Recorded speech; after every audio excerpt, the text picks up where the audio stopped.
stage, on stage with Jim and Tom. On stage with Jim and Tom. On stage with Jim and Tom. On stage with Jim and Tom. Tom and Jim. Tonight, we welcome Lapel to the stage with Phoenix Theater. Debbie Nair, the songwriter and force behind Lapel, released her full-length album Periphery in September of 2018. This album is both a personal and political piece of art. Tonight, we'll learn what Debbie has put of herself into this music, and later, she'll be playing that music with a band. Please welcome to the program, Lapel. Oh, welcome. Hi, thanks for having me. Lapel superfans will note that this is Debbie's second on-stage appearance, having previously appeared on the Sam Chase and the Untraditional episode in November of 2017. Yes. So, oh my God. I know. It was that long ago. We are talking a year and a quarter ago. Wow. Yeah. And so we say to you, welcome back, Debbie. Welcome back, yeah. Thank you. Few less people around the table. No, this is a contrast, this episode. You know, that episode, we talked a lot about death. You know, Sam has a preoccupation with death. And so tonight we talk about life, the life of Debbie. I think a good place to start is you have put so much of yourself into these songs. I mean, even just a cursory look here, you see, like, my God, this is this person's life spread out across this album. And the band's name in itself is a statement. Could you kind of go into why that is and how that is? Yes, the name Lapel? Yes. Absolutely. I named it after a quote from Margaret Trudeau, Justin Trudeau's mom, and she was a total badass and a rebel, and later in life became this incredible mental health activist. And when her husband became prime minister, I think she saw that she was going to be very much in the shadows, and people were interviewing her as such, like, oh, what's your role going to be? And she said, I want to be more than a rose in my husband's lapel. And I just loved that quote. I loved it as a feminist. I loved it as a songwriter and an artist who wants to speak their truth and push boundaries and just not be overshadowed by anybody else. Feminism is something that stands out very, very boldly on this album. And you talked about that quote. And another thing you said is that Lapel is all about lifting women up through music. And how do you do that in action with this project? I think a big part of it is the lyrical content. I mean, I have a song, we won't be doing it tonight, but it's on the album called Less of a Woman. That's all about reproductive rights and just kind of wanting to shout from a rooftop that no matter what a woman decides about her body, particularly about having kids, or if she's able to, if she wants to, or not, all these things, like, it does not define you or determine your value.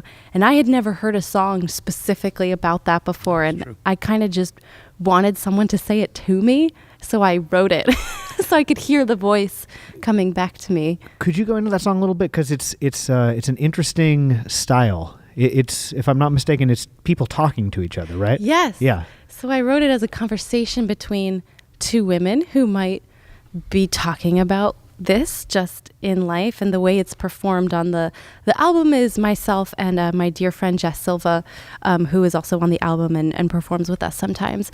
But it could also be seen as one woman debating herself.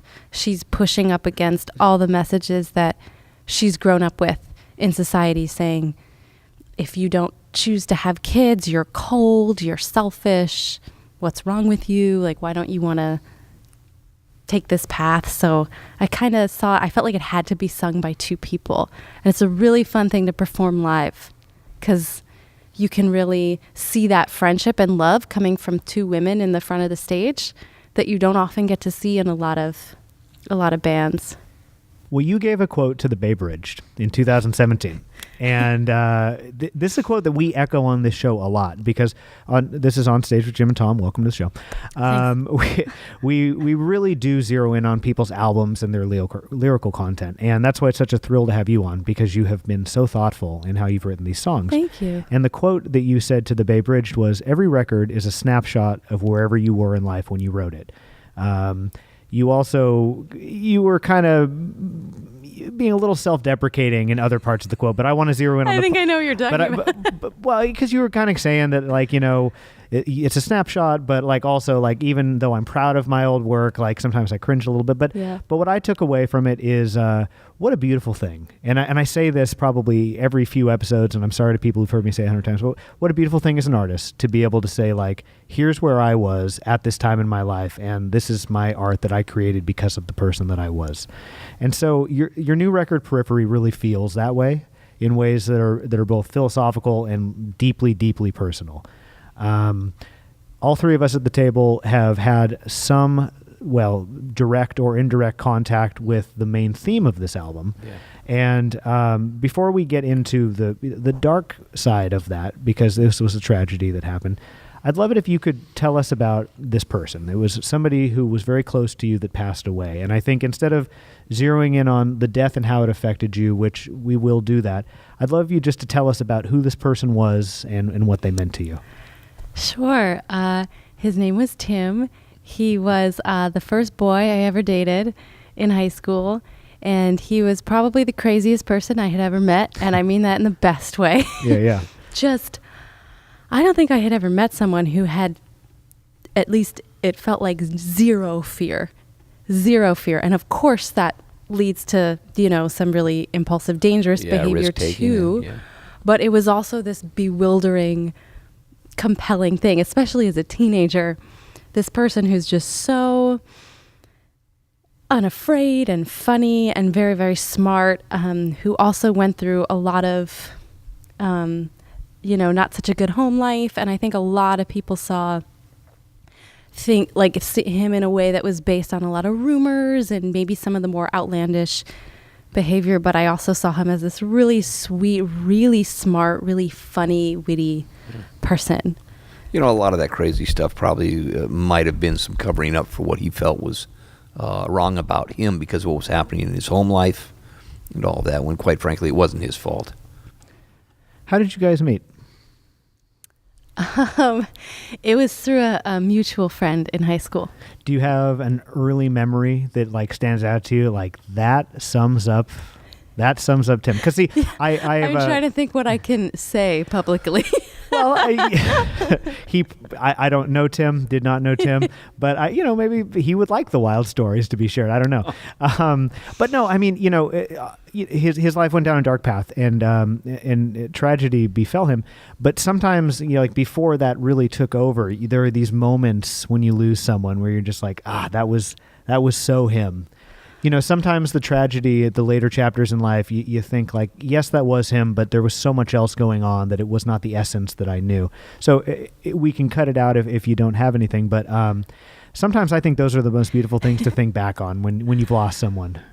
Yeah, I mean, like we were in the New Jersey suburbs, so you really had to create your own entertainment in a way that I'm just amazed by kids who grow up in cities. It's like, you had all this around you. We had to be so much weirder and and creative because we had nothing to do, especially before you could drive. It was a lot of like hanging out in your friends' basements or in parks. So I definitely remember we like broke into a healthy number of places. I love it. But tell us more.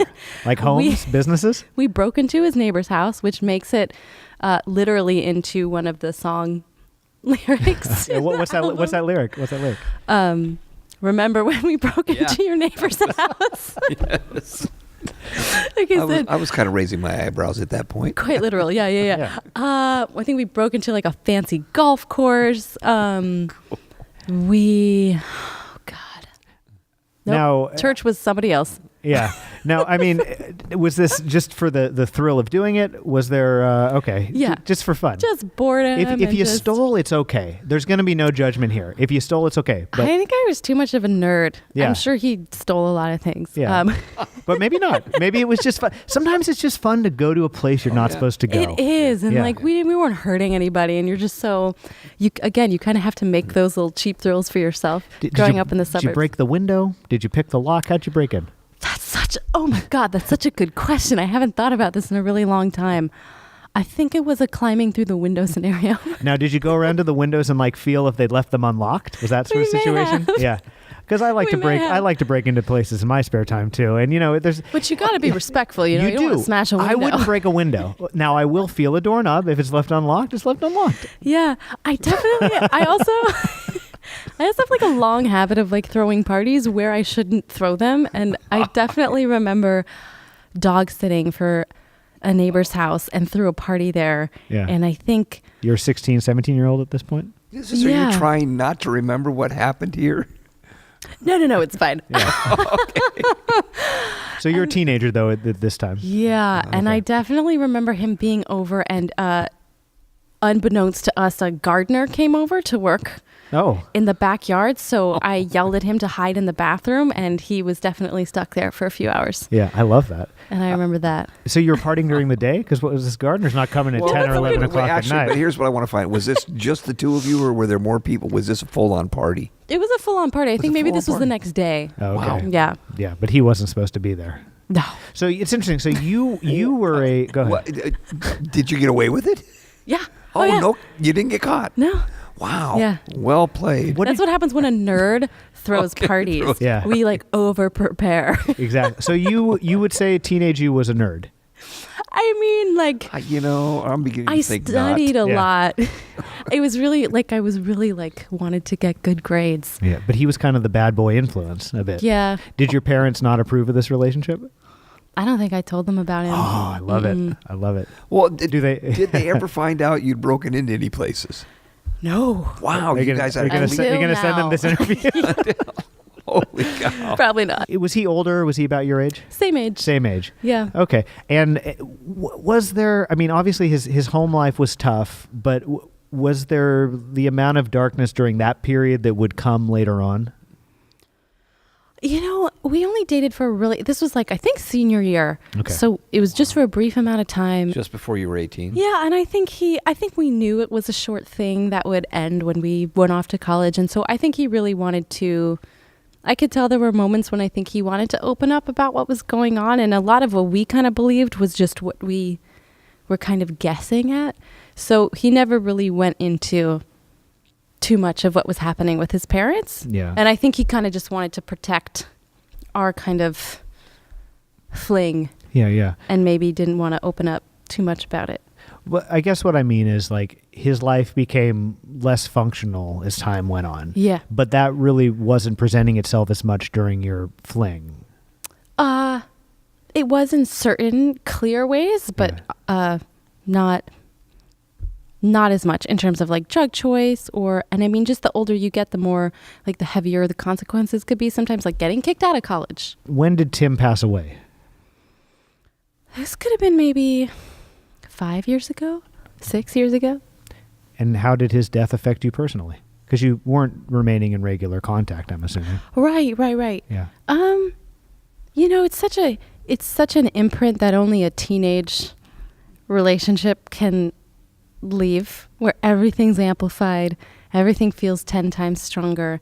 There's so much nostalgia. It's your hometown. It was summertime. So like those things were such a huge fingerprint on my brain. So I think everything felt heightened by his loss. And it was just it was just devastating. And to think back on what interventions could have been done, and we saw kind of foreshadowing of this as a possibility. What could we have done? What could his family have done? Like, what do you not understand as a young person is what's really going on? And yeah, just so tragic to lose someone like that so young. Do you think he expected to go early? That's a great question. I really didn't know him nearly as well after high school. I can only imagine those thoughts. It's very possible. Yeah. And again, his death is a main theme on this album. Yeah. And if you're just tuning in and you're wondering why are they talking about this on the Lapel episode, because his fingerprints are all over this album, or at least his shadow is very, very strongly over this album. The album title plays strongly into this. How so? So I think there might be like 3 reasons behind the title. One, because he's such a part of it, I feel like he was quite literally sometimes living on the periphery between life and death. Yeah. There were some real scares while I knew him. And I can't speak for anybody else struggling with substance abuse, but I can imagine that a lot of addicts can kind of feel that way when you're always on the precipice of overdosing or losing your family or community. Like, so that was one of the reasons for the title. And it was the song Periphery on the album that really kind of helped me figure out what my new sound would be. And for me too, it was creatively felt like it was on the edge of something. Like I was really trying to push past a boundary, a clear line of separation from everything I had ever made before. So all those things together, it just felt like the right word. Did it affect how you lived and how you prioritized things? I think he sometimes became like a baseline for me on certain days where I was feeling like I had a really bad day or I was in a terrible mood, and I would just walk outside and it would be like a simple sensation. Like sometimes I would remind myself, like, I am feeling the sun on my skin. Like he'll never be able to do that again. Or, I'm feeling really caught up in this thing that happened, and like I get the luxury of getting my heart broken or something and getting to live through that and thinking like, wow, like what a gift that is to just feel those things. So I think, in that way, it definitely helps me appreciate a lot of things. It's a good baseline to like remind myself, like you're alive. So this is interesting then. So he, in a very inadvertent way, affected you as an artist hugely. You talk about how Periphery not only is a play on the, what his personal situation was, but also it catapulted you into this new style of music making, which we'll get into later on. Another prompt. I will cut it if we can't come up with anything. Are there other like defining moments that you can point to in your life in terms of you as an artist? Because it seems like his death resulted in this album, which was a defining moment. Mm-hmm. Does anything else come to mind where something happened, you experienced something, and when you came out the other end, it just like changed you? I have this really cheesy term that I made up for myself called like a beacon moment, where when you feel like, if you are lucky enough to experience this, where you feel like in a certain moment you are doing exactly what you were put on the planet to do, which is an incredible thing that, again, a lot of people don't ever have the luxury of experiencing because they're trying to survive or eat or walking 7 miles to get water. But I definitely remember, I think it was my freshman year of college, I was in Boston, and a friend of mine was over at Berklee College of Music, and we made some songs together, just kind of scrapping together engineers and musicians over there, and like kind of forcing ourselves to sneak into the space and all that. And breaking in is a theme. Yeah, my God, yes. God, this is a really got to be an album in there somewhere. Yeah. Breaking and entering. Yeah. That's the next one. I was going to ask you at the end, what's next for Lapel? It's breaking and entering. Anyway, sorry. Oh my God. Yeah. But I remember they had a string quartet come in and play on one of my songs, and that had never happened to me, and I was sitting behind the glass in the control booth, and I remember that beacon coming down of like, oh my God, this is what I'm supposed to do. The way that I'm feeling right now, hearing like strings play on something I wrote, hearing it back to me in the speakers, I just knew. I couldn't believe it. Yeah, I mean, life is all about trying to position yourself so you have those beacon moments, Mm-hmm. And sometimes it can feel like you go a long time before you get to them. Yeah. This album may actually be an example of that a little bit, because I definitely think so. Well, but just because, I want to dive into a few like lyrical things of the songs, but we can skip to production for a moment. You described speaking of the long path to a beacon moment, you described the process of creating this album as terrifying, and that at one point you wanted to throw away 50% of the music. Yes, that's true. Yeah. What led us there? To the terror? Well, yeah. I mean, obviously, you made a rule for yourself. You mentioned earlier that piano was out. You were not going to make music like you had been making before. And so you had to put yourself in an uncomfortable position. I mean, you didn't have to. You made the decision to do that. Why? First of all, why'd you do that? And, what gave you the patience and, like, grounding to follow through with something that was terrifying you and that at one point you wanted to just throw away? I think, and I mean, there's a Bowie quote that I barely remember. I'm going to butcher, but the concept is the idea of you're supposed to throw yourself into the deep end. You're supposed to be uncomfortable to a degree, or else you're not making art. You're not really pushing yourself. And so I really believe that. And it's really uncomfortable, and it's hard if you feel really insecure about it, especially with pop-oriented music. I mean, it walks such a fine line, and so much of it sounds so perfect that in this genre, if you feel like you miss the mark, it feels like you really miss the mark. And it can come off as super trite or just amateur. So, but I wanted to change everything. I wanted to make a record that I would want to see and move to live in a concert, not just make the music that I knew how to make or that I was used to making. And that was really important to me. And with the coupling of the muse of the whole situation with Tim, it just felt like that was the inspiration to kind of push things sonically and emotionally and lyrically and everything. And didn't John Vanderslice, who people who know Bay Area music will know this man, he had a good philosophy on it, because you recorded it at his studio. Am I right there? Yeah. Yeah. There was some perspective he gave that was helpful. I think, well, one thing in particular that I've mentioned before in some like articles and things like that is I was kind of going to him for guidance of telling him, I feel this tearing and I want to figure out how I'm supposed to make this new thing and I have no idea how to do it. And he said, you have to find the song that acts as a key to unlock the rest of the album, which I thought was so beautiful. Yeah. It's like, if you can just get that one song where you feel like it just feels so right, that can be at least the start of a roadmap for style, which that song Periphery was for me. So this album is obviously the product of a lot of pain, growth, and introspection. And did you feel like, I don't know, like a different person once you completed this project, like you had symbolically moved forward or you had like shed something?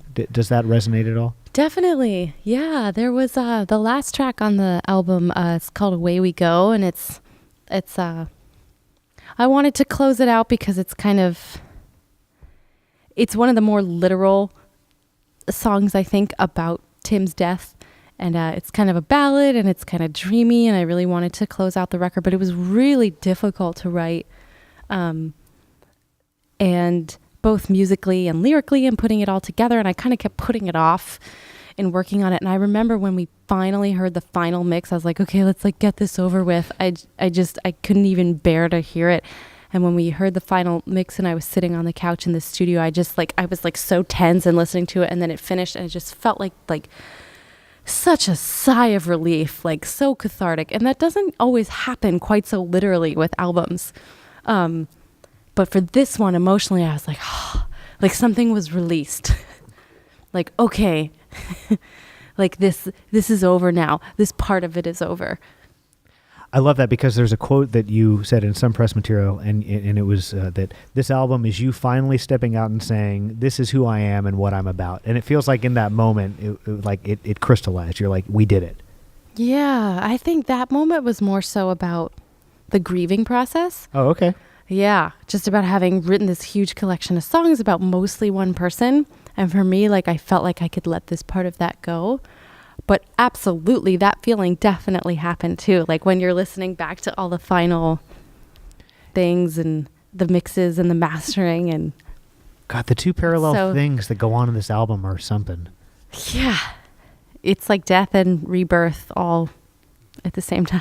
Really, it is. I mean, you're processing his death, but you as an artist were reborn in this process. Yeah.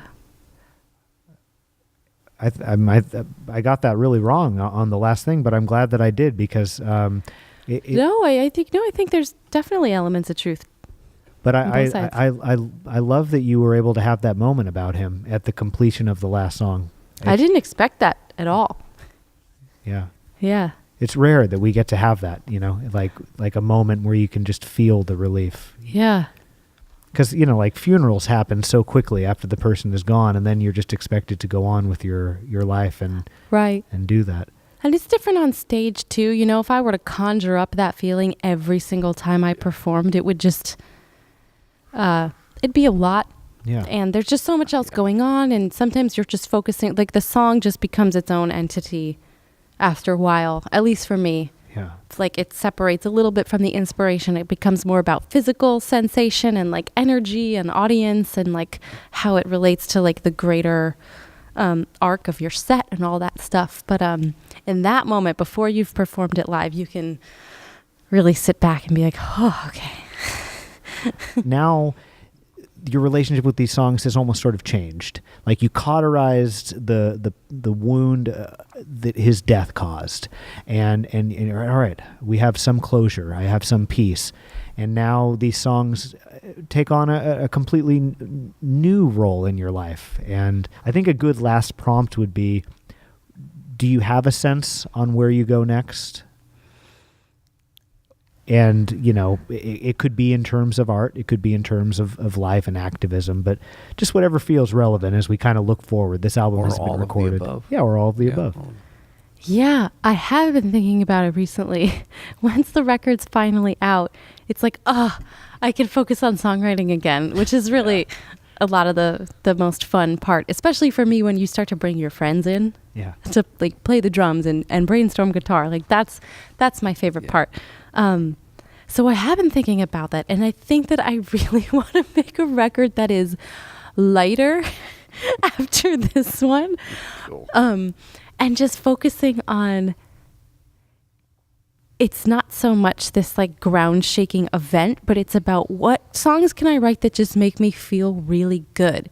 It's like the older you get to, the less you worry about how does this sound? Is this okay? Is this good enough? And you're like, this makes me feel really good when we're playing it. I want to just focus more on that, more about life than death on this record, definitely. And just being a little bit freer and a little bit poppier with it. And that's felt really fun in the process so far. I love it. You know, we started this episode out saying that we were not going to talk about death, unlike the Sam Chase episode, and here we are. It's the the symbolic sequel to that episode. I think we actually were discussing what leads to birth. Yeah, and rebirth in that way. Yeah, it's one of my favorite things when we get an artist to come back and we get to see another side of it. This as the side so performer different. with Sam Chase, and now as the solo performer, spectacular. We get to see just another part of your depth. And this has been that kind of an evening. There's a lot going on with you. Holy cow. That's a great point, because if you go back and watch that Sam Chase episode, you know, you're supporting Sam, you're playing, and I'm sure you have creative freedom in there, and it's a partnership. He really does lead his band in that way, I think. But you know, I mean, it was the Sam Chase and the untraditional episode. Of course. I believe you were sitting next to him. I think you might have been right next to him, and that's like an hour-long episode. And so that you were sitting there with all this whole lived experience and all this art and stuff, and now tonight we get to zoom in on that. It's just like really a pleasure. And so thank you. You know, all I can say is you're an incredible musician, and you have a lot of admirers in this Bay Area scene that we're all a part of. Really and that's how you came back to us. Some of your admirers said we've got to get you on, and they were right.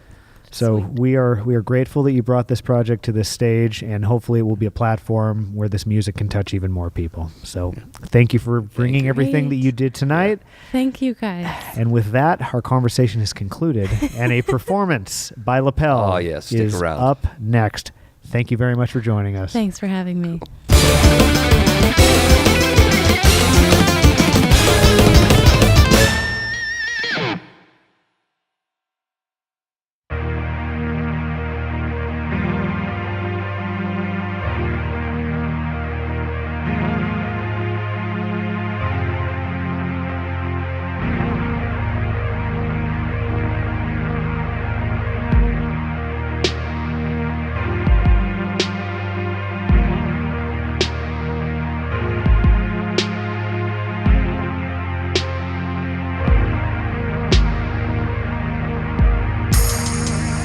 Show me both your hands.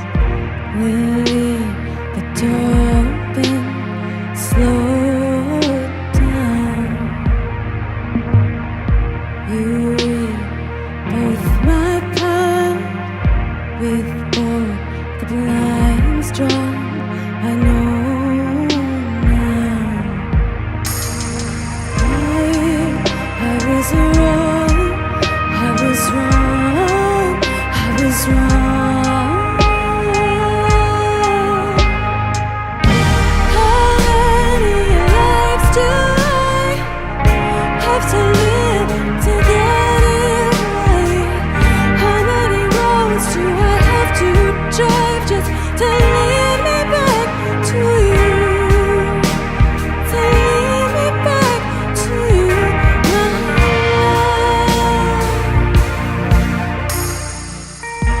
with me, with your hands.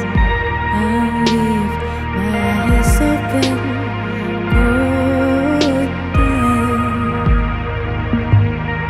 I love you in reverse. The world is ready first. I know now. This was real. This was real. This was real. How many lives do I have to live to get it right? How many roads do I have to drive just to lead me back to you?